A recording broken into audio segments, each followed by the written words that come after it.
Galit sina Bianca Gonzalez, Ann Curtis, at Pokwang sa di umano'y katiwalian sa pagpopondo sa flood control. Kabilang sina Pokwang, Bianca Gonzalez, at Ann Curtis sa dumaraming celebrity na nagpahayag ng kanilang sama ng loob sa sinasabing katiwalian sa paglalaan ng pondo para sa flood control projects at nagtanong kung nasaan ang buwis ng kanilang mga kababayan. Ilang construction company ang na-flag dahil sa umano'y maanumalyang multi-million peso contract sa Department of Public Works and Highways, DPWH, para sa flood control projects ng gobyerno.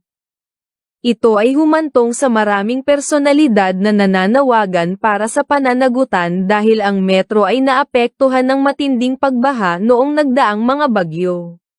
Sa kabila ng bilyon-bilyong pisong alokasyon ng pamahalaan sa pagbaha, sa pagtanggap din ng backlash ay ang mga anak ng mga opisyal ng gobyerno na di umano'y sangkot sa kontrobersya, na ipinagmamalaki ang kanilang mayayamang pamumuhay sa social media.